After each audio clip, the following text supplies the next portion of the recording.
Your updates, Coach? Is anybody banged up? There's bumps and bruises, but Kirk will answer Okay.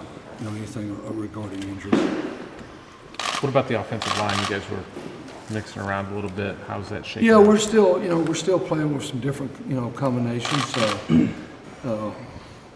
Through tomorrow, we're still evaluating, trying to decide what's the best and who's ready and who's not ready. So we've made no decisions on redshirting or anything like that.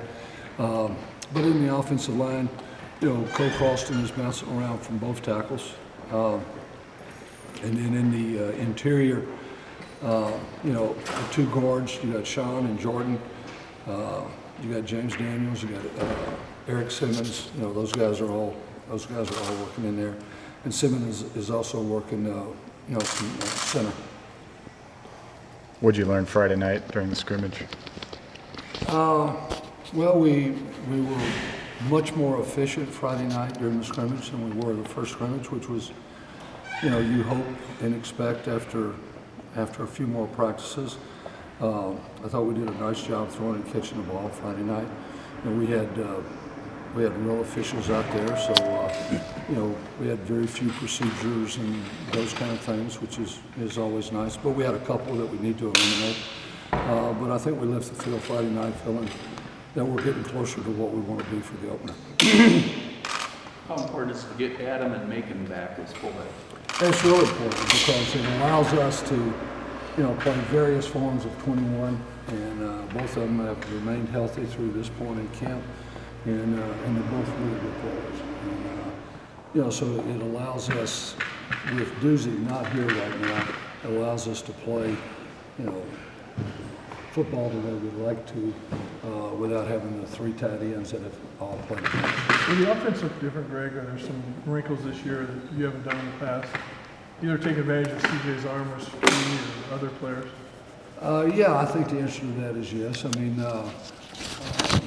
we had a situation today where we, maxed everybody up and let Vandenberg work one-on-one in a tough situation, backed up. CJ made a great throw for, a huge play, and so we'll be able to do some things in that regard. And then, what we do with personnel, a lot depends on who stays healthy and all that. We like to play with tight ends, and there's no doubt about that. But the two fullbacks have allowed us, with Doozy out, to be able to run what we want to run. How have Boone and Ike kind of responded to being challenged a little bit and to their struggles? To the way they played Saturday. Yeah. Last Saturday. Yeah, last Saturday. I think they've responded. If my son, who coached for 25 years, called me Thursday night before that scrimmage, and he said, he didn't say, "Hi, Dad." He didn't say, "How's Mom?" He said, "Tell me about the tackles. Tell me about the tackles." That was his first deal. And I said, "Hey, it doesn't even look like spring. It doesn't even look like spring. They've really, worked hard and having a really good camp." So he called me Saturday night, and I said, "Well, we need to talk." And but they both responded. It was, there's a process that they go through. There's no question there's going to be some bumps in the road, but there's also no question I think both of them are going to be really good players. Are you moving either of them around, experimenting with Ike on the left, Cole Croston at the ones? We're moving. We've moved Ike a little bit. He can swing both sides, and Cole can swing both sides. We're leaving Boone right now at the left side. Where are you getting explosive plays from right now? Who's making that stuff happen for you? Well, it kind of depends. George Kittle's had several explosive plays in the course of camp. Devon, Meerkat. It just kind of depends on what's happening. But I think we have an opportunity to be more explosive. I think CJ, looks for that a little longer, and because of it, I think just naturally we'll have more explosive plays. With a rushing attack right now? Well, you're never pleased until you play a game with a rushing attack, because so much of what we do is thud, and so you look up and you run the ball up inside, and you think you make 4 or 5, and manager says no, you make 2, and until you're actually tackling and you're actually out there, there's a lot of rushing is built over the course of a ball game.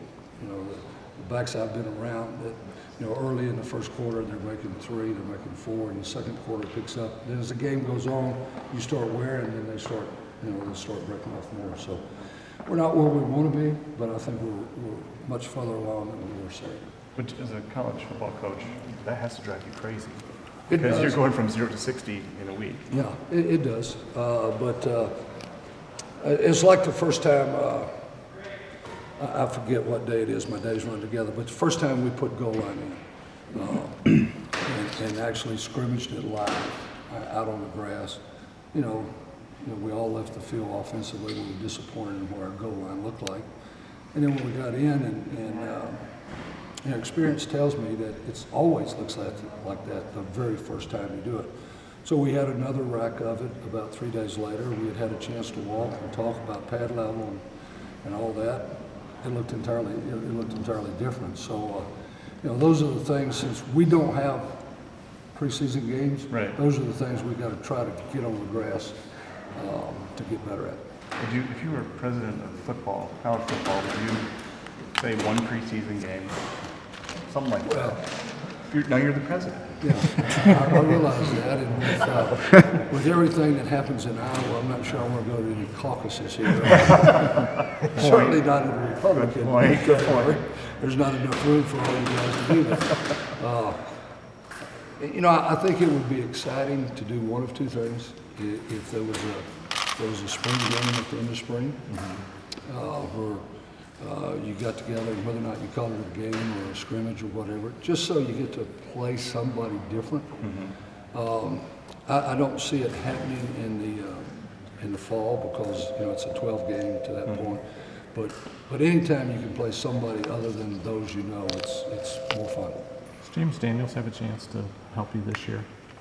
Well, again, I think you know, Kirk is going to talk about all the freshmen, but he is a guy that deserves conversation about, because he's being here last spring has really helped him understand the speed of the game. He's just he's more comfortable than some of the other young guys. When it comes to Freshman QBs, is one of them starting over as the third team? No, not really. We'll continue to evaluate that as we go and see. You know, we've made no decisions on anything in terms of redshirting or trying. We travel all of our quarterbacks to ball games just so they have the experience of being in the dressing room and halftime and that kind of stuff. So right now is Boone first team left Oh, tackle? yes, absolutely. And is Ike then first team right tackle, Yes. or is it, Yes. and Cole's just rotating as a backup right now?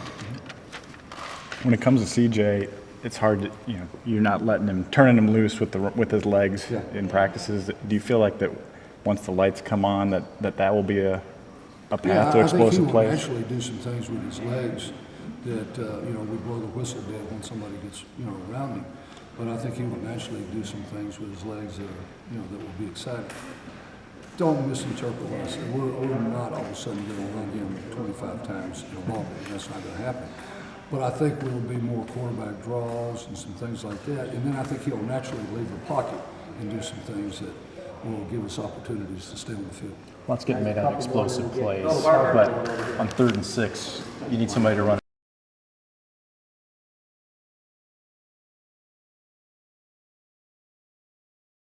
Outside linebacker, Josie obviously on the inside as a right backer, and then Cole Fisher's done a really good job this spring and in this two-a-days, so he's doing a good job there. So that would be probably starting out with the top 3. But looking good there in the back end.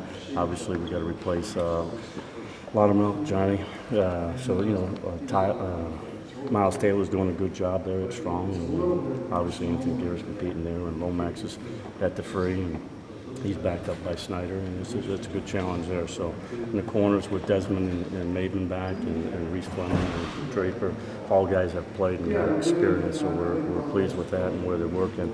And we got some younger guys that might be able to jump in. Coach, about the depth. Yeah, I think we're probably the best we've been for a while.